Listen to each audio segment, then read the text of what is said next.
In a cold and broken world far from Earth, the war had just ended. Ashes floated in the air like snow. The ground was black, the buildings were dead. No birds, no sun, no sound, only smoke and silence. This planet was once home to a proud alien race, tall creatures with glowing skin and sharp minds, but now they were all gone, destroyed in the war between humans and the alien empire. The battle was long and brutal. Nobody really won, only loss remained. In the middle of the ruined city stood a lab half off. Of it had collapsed, the roof was broken. The machines inside were silent. One red light blinked. Then another. Something was alive. A small cry echoed in the dark, soft and strange. It was not human. Not like the others. It came from a metal pod inside. The pod lay a baby, an alien baby, no bigger than a human cat. Its skin was gray and wrinkled, eyes too large for its face. Its head was shaped wrong. Its mouth open sideways, ugly, very ugly. But alive, this baby had survived while millions died. Nobody knew how the machines kept it safe, fed it, kept it warm. But no one came for it. No one wanted. Days passed. Then a week, a human rescue team arrived. Soldiers in white suits walking through the ruins, looking for anything worth saving. They found bodies, metal parts, broken weapons, and finally they found the lab. One of the soldiers heard the cry. He followed it. He opened the door and saw the pod. And the baby inside eyed, stepped back, face turning away, disgust in his eyes. "Ooh, what is that thing?" he said. The commander walked in, took one look, then turned around. "Leave it." The commander said, "It's not human, not our problem, but it's alive." One soldier whispered, "Still not our problem," said the commander again. "Tag the location and move on."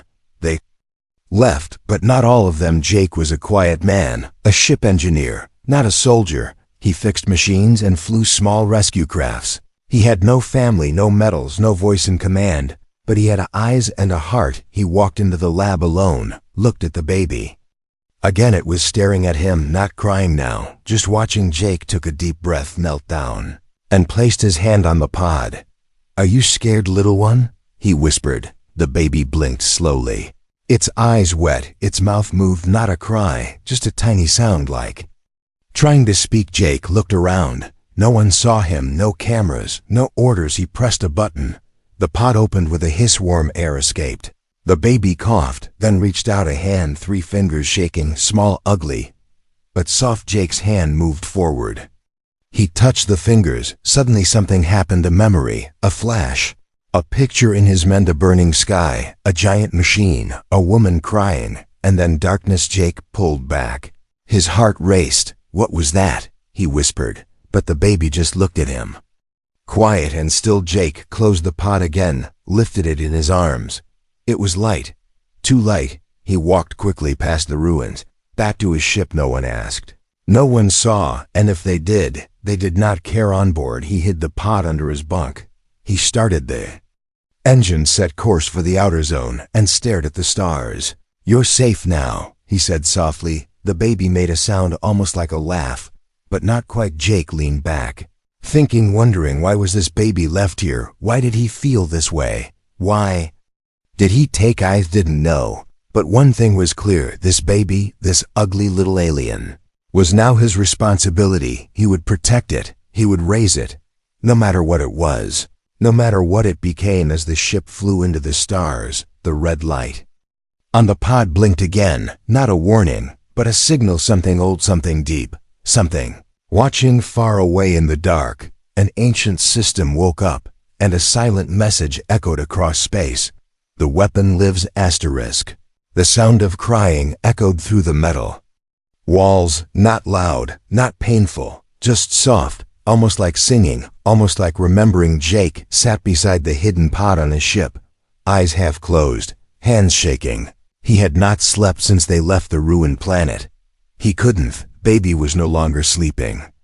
It stared at him through the glass, eyes wide, black and deep like space, silent. Still Jake spoke to it, not because he expected answers, but because the silence felt too heavy. "You're not supposed to be here," he whispered.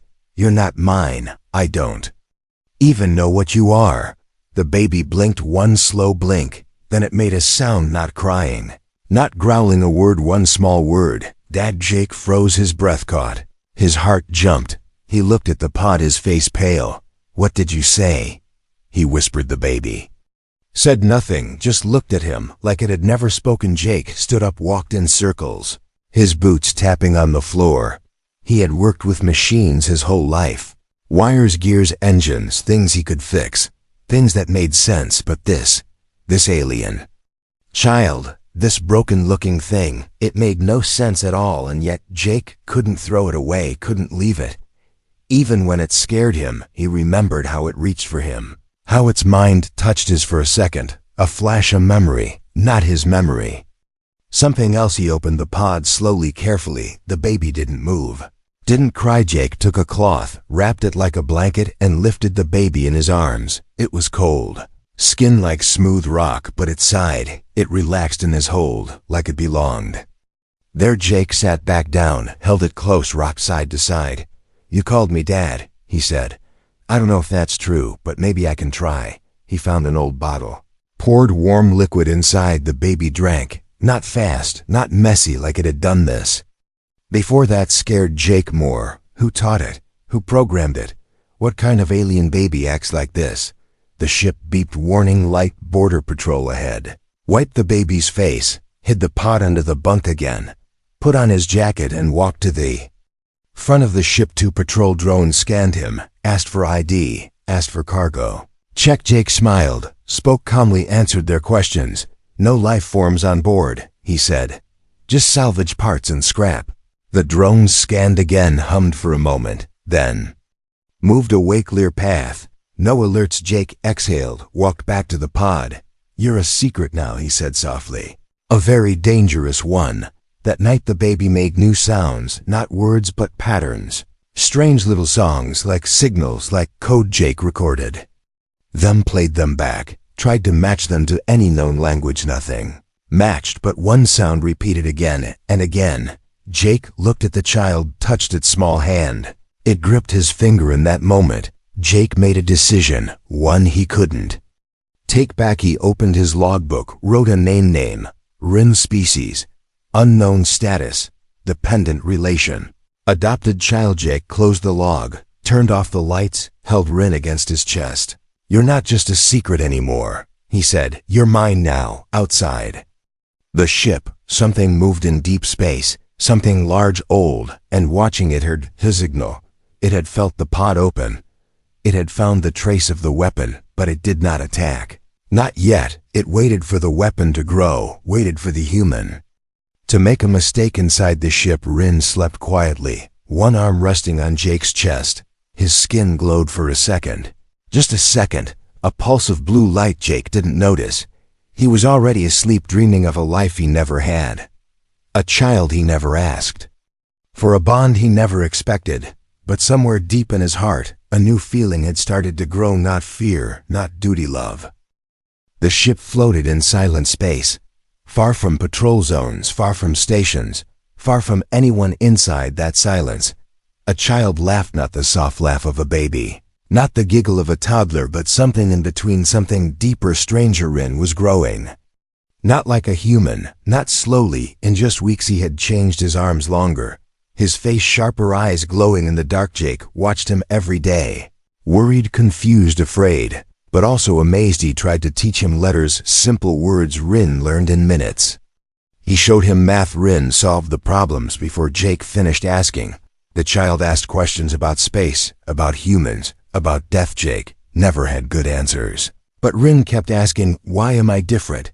Why did you choose me? Why do others not want me? Jake didn't lie, but he didn't tell the whole truth either. You're just special, he would say. And special things are sometimes scary. Rin accepted that, but his eyes always showed more, as if he already knew things Jake didn't own. Morning, the ship lights blinked, then flickered, then shut off for one full minute. When power came back, Jake ran to the control panel. Everything seemed normal, but the logs were wiped, no trace of error, no reason for the shutdown. Then he heard Ida. Low hum coming from Rin's room. He rushed in. Rin was floating above the floor, eyes closed, hands open. tiny sparks dancing around his fingers. Rin dropped to the bed. The sparks vanished. "I was dreaming," he said. "I saw stars falling." Jake stepped back, heart racing. This was not normal, not just fast learning, not just alien strength. This was power, real power, dangerous power. Jake checked the ship systems. Rin had somehow connected to the engines without touching them, without wires, just with thought machines were reacting to him like pets to their master. Jake tried to stay calm. He wrote new rules. No floating, no power use without asking, no touching controls. Rin listened for a while, but he kept growing, not just in body, in mind. He built a small machine from broken parts. It hovered and followed him. It spoke in his voice, a perfect copy. Jake stared at it. "Did you copy yourself?" he asked. Rin shook his head. "It's not me," he said. "It's only a helper." "Why do you need a helper?" Jake asked. "In case you are gone one day," Rin said softly. That night, Jake couldn't sleep. He looked at old files, searched every database he had. For clues, for answers, he found the word. In an alien report buried deep, Project Rintal prototype child unit. Bioengineered from royal DNA, designed to control star-level energy. Jake's hands shook. Rin was not just a baby, not just a survivor. He was built, made, created for a reason, a living weapon. Suddenly, everything made sense. The fast learning, the floating, the strange voice, the dreams. Rin wasn't sick. He was activating. Jake had a choice: report it or protect him. He looked at Rin, sleeping with his small arms wrapped around the robot toy, breathing slow, peaceful, innocent. Jake made his choice. He would protect him no matter what. But the ship was no longer safe. Too many signals, too many energy surges. Others might have noticed. Jake changed course, set a new destination, a quiet moon, with caves with shadows, a place to hide. As the ship turned, a beacon lit up. Deep in space, a red light, then a blue ring, then silence. Someone was watching, not human, not kind. The creators had found their child again. They would come soon, but for now, inside the ship, the secret still slept, growing stronger with every dream. Rain fell on metal, but there were no clouds, no sky, only the sound of falling water from a leaking pipe inside the cave. Jake sat near the fire, wrapped in an old blanket, eyes fixed on the screen of his data pad. Rin was asleep beside him, or pretending to be. Jake had seen the glow under his skin again, blue lines running like rivers under the surface, only for seconds, but enough to remind him this was not a normal child. He opened the last hidden file. It needed 6 passwords, 2 bypass chips, and 1 risk he didn't want to take, but now he had no choice. He had seen the signs, the way the stars shifted when Rin was angry, the static in the air, the way machines followed the boy's silent command. The file opened with a cold sound. A robotic voice began to speak. The words were slow, clear: dangerous project, Rintal subject class Alpha 0, created by the Zorith Empire, engineered for strategic control of gravitational warfare. Code rank, forbidden by treaty. Jake's breath stopped. He read every line. Rin was never born. He was built from the last royal blood of a dying empire. Not to live, but to conquer. The file showed images, schematics, womb chambers, test data. One note burned into his mind. The child will learn love as camouflage, then become the storm. Jake dropped the datapad, stared at the fire, his hands shaking. Was it real or just enemy lies behind him? Rin opened his eyes. "You found it," Rin said quietly. "You know what I am now." Jake turned slowly, met his eyes, saw nothing evil there, only fear, only sadness. "How long have you known?" Jake asked. "Since the day you held me," Rin answered. "I saw your memories when you touched the pod." "Why didn't you tell me?" Jake said. "Because I didn't want it to be true," Rin whispered. They sat in silence. Fire crackling, rain falling from the pipe. "You were made to destroy," Jake said. "But you haven't." "Not yet," Rin said. Jake stood, paced back and forth, thinking, breaking. "I'm not ready to lose you," he said. "You are the only good thing in my life." Rin stood too. His small hand touched Jake's arm. "I don't want to hurt anyone," Rin said. "But they are coming." Jake nodded. He felt it too, something in the stars, something heavy, the creators. The Zoroth, they had felt the file open. They had tracked the pulse. They knew where their creation was now, and they wanted him back. Jake packed quickly, took only what he needed, grabbed the signal jammer, charged the plasma cell. Rin walked beside him, silent, focused. As they reached the ship, Jake looked down at him. "Do you feel them?" he asked. "Yes," Rin said. "They are close. Can you stop them?"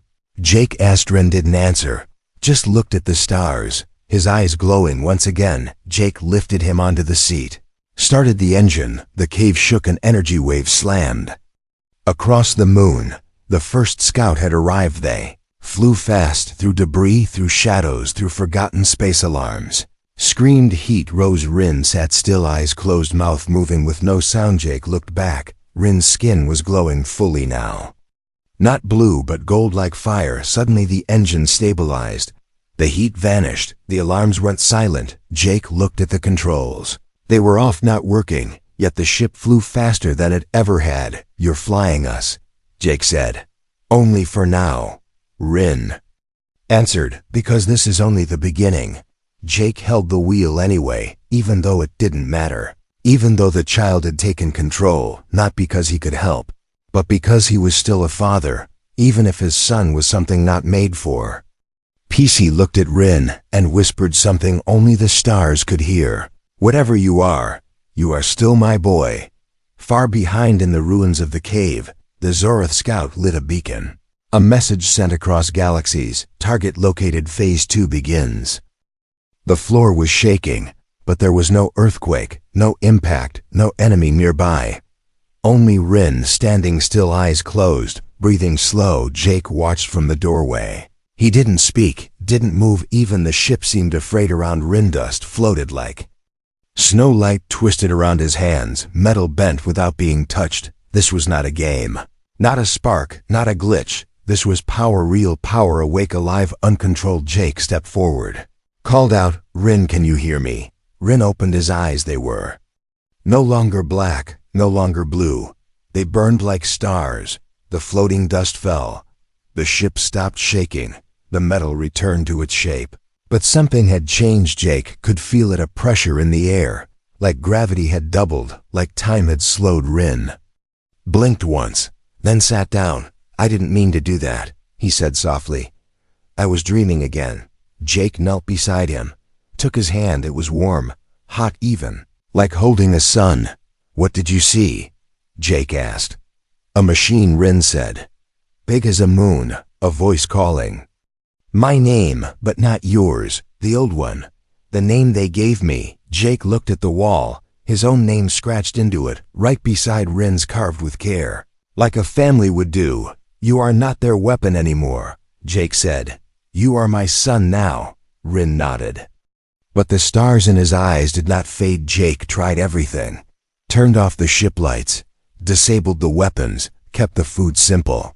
No tech, no triggers. But every night the lights flickered, the engine hummed in rhythm with Rin's breath. Jake knew they were running out of time. One night, the stars outside bent slightly, like something massive was passing through them, invisible but heavy. Rin stood at the window, whispering words Jake did not know.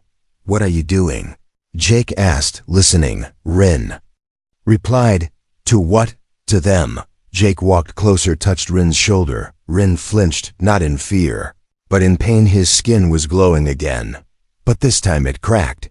Blue light leaking from thin lines. Jake pulled his hand back, eyes wide, terrified. "You're changing," he said. "Your body can't hold it anymore." Rin looked down at his hands, his chest, the light growing. "I think I'm becoming what they made me," he whispered, "and I don't know if I can stop it." Jake turned on every medical scan, every ship sensor. The readings were wrong, too high, too fast, too impossible. Jake felt helpless. He was a mechanic, not a doctor, not a soldier, not a savior. He did the only thing he knew. He sat with Rin, held his hand, and stayed silent. The storm came in waves. Rin screamed, the walls bent, the lights exploded, but Jake did not let go. "You are not alone," he kept saying. "Not now, not ever." Then suddenly silence, no lights, no sound, just Rin floating in the air, eyes closed, body glowing white. Jake stepped back, heart pounding. He thought it was over. Then Rin opened his eyes and everything stopped. The lights returned. The ship stabilized. Time felt normal again. Rin floated down, stood on the floor smiling. "I'm okay," he said. "I think I can control it now." Jake smiled, 2 tears in his eyes, but something in his heart whispered fear, because now Rin was not a child anymore. He had become something else, something older, wiser, more powerful than any living thing Jake had ever known. And far across the stars, on a silent throne of ice, a voice spoke for the first time in centuries. "The weapon has chosen the human. We must act before the bond becomes unbreakable." The alarm was not supposed to exist. Jake had deleted it long ago, disconnected the wires, ripped out the backup chip, but it was screaming now, red lights blinking, walls shaking, code flashing across the screen in a language not human. Jake ran to the cockpit. Rin was already there, hands on the controls, face calm, eyes burning. "They found us," Rin said. "No more hiding." Outside the window, the stars bent. Something huge arrived, not with sound, not with light, but with weight. A ship, no, a city floating in space. Alive, old, watching. Jake didn't wait. He hit every emergency command, shields, engines, fake signals. Rin didn't flinch. He was guiding the ship with thought again, not hands, not tools. Grabbed the wheel anyway, holding on because that's what fathers do. The enemy ship began to open, like a flower made of black metal. Thousands of drones flew out. Silent, fast, deadly. Jake shouted, "Rin, what do we do?" Rin looked at him, no fear in his voice. "We run." The ship burst forward, engines screaming, stars blurring into streaks. The drones followed. Close, too close. Lasers flew past. One struck the rear wing, sparks. Smoke, a warning sign on the screen. Jake cursed it under his breath. He couldn't outfly them, not forever. Rin stood in the center of the ship, eyes closed, feet off the ground. Jake saw energy move around him, invisible currents, the walls vibrating with unseen power. Suddenly the ship split into 2 images, one real, one fake. The drones attacked the wrong one, passed through it.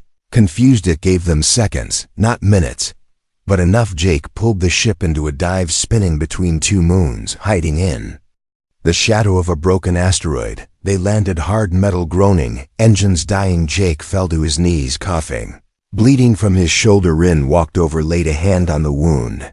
Light moved through his fingers. The pain stopped, the bleeding stopped. Jake stared, still not used to it, still not ready. "Why are they doing this?" he asked. "Why won't they stop?" Rin looked up at the stars. He didn't blink. "Because I left them," he said. "Because I chose you." Jake touched his face. Soft, still young, still a child in so many ways. "You didn't choose wrong," he said, "and we're not done yet." Rin looked at the scanner. Drones were spreading out, hunting, sweeping every corner of this system. Jake knew it was only a matter of time. "We can't stay here," he said, "but we also can't go through the front." Rin walked to the wall, touched a panel. It glowed under his hand. "I can open a path," he said, "but it will cost me." Jake grabbed his arm. "Cost you what?" Rin didn't answer, just smiled, the kind of smile that said everything and nothing. The ship began to hum, a low sound like a voice rising from the floor. Rin stood in the center again, both hands open, his body glowing gold and white. Jake watched in silence. A portal began to form, not a wormhole, not a jump gate, something else, a fold in space, a door between stars. The enemy ships detected it. They started moving. Faster, angrier, too late. Rin lifted the ship with thought, pushed it through the fold. 1 second here, the next gone. Silence, darkness, then light. The ship floated above a blue planet.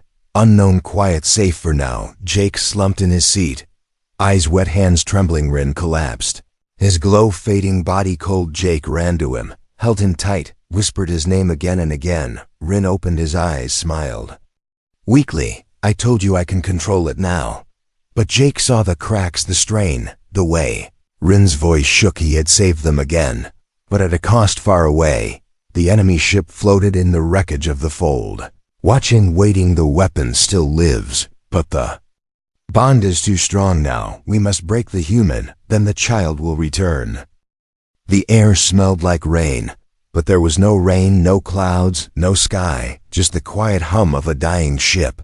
Just the sound of Rin breathing. Jake sat beside him. Hands shaking, eyes red. He had wrapped Rin in every blanket, used every heater, tried every scan, nothing worked. Rin's glow was fading, slow flickering like a candle near the end. You have to rest, Jake said. You used too much energy. Rin opened his eyes. No more gold, only gray. It was worth it, he whispered. You're safe. Jake didn't feel safe, not here. The planet they landed on was calm. Too calm, no cities. No signals, no life, but something was coming. He could feel it. Then the sky tore open. No sound, just light and fear. A black shape descended. Not a ship, not a creature, something between. Both the Zoroth had arrived. One voice echoed in Jake's mind. Cold, clear, cruel. Return the weapon, and you may live. Jake stood shielding Rin with his body. He didn't know what he could do, but he would not move. Rin tried to sit up. His hands glowed weakly. Jake held him down. No, he said. You don't have to go. We can run again. Rin shook his head. They'll never stop, not until I choose. The black shape came closer. It stopped above the ground. Eyes blinking from its surface, a voice came from all directions. At once, the human has damaged the program, but it can still be corrected. Rin must return. The father will be removed. Rin stood now, shaking, glowing again. Not bright, not stable, but burning with something deeper. He walked forward, step by step, past Jake. Past the fire. Past the broken ship. Jake reached out, but stopped. Something told him. This was Rin's choice now. The ground cracked under each step. The air trembled. Time felt slower. Rin looked up at the black shape. You called me a weapon, he said. You built me for war. The voice replied, you are more than war. You are survival. You are order. I am more than you know, Rin said. I am more than you allowed. The black shape opened. A door made of liquid metal. Come home, the voice said, and become what you were made to be. Rin looked back at Jake. Jake didn't speak, didn't move. He let Rin decide. The boy raised his hands, palms open. Energy building, but not toward the enemy, not toward Jake, toward himself. His body lifted. His glow became pure white. Waves of light spread out in rings. The black shape pulled back. No, the voice shouted. This is not the path. Choose my own path, Rin said, and I choose love. A burst of energy exploded from his chest. Not fire, not force, but memory. Jake saw flashes. Rin's dreams, his pain, his joy. The first time Jake held him. The night he said, Dad. The black shape cracked, screamed, melted into the ground. Then silence, just wind, and white ash falling like snow. Jake ran forward, heart pounding. Rin was lying in the grass, eyes closed, body still. Jake dropped to his knees, held him close, begging, but Rin didn't move. No glow, no sound. Gone. Jake sat there for hours, holding the child who chose to be more than a weapon, more than what he was built to be. He buried him beneath the tree that grew the next morning, a tree that was not there before, its leaves glowing softly like stars. Years passed, but Jake never left that planet. He built a small home, tended the tree, watched the stars every night, and sometimes when the wind was quiet, he could still hear that soft voice, Dad.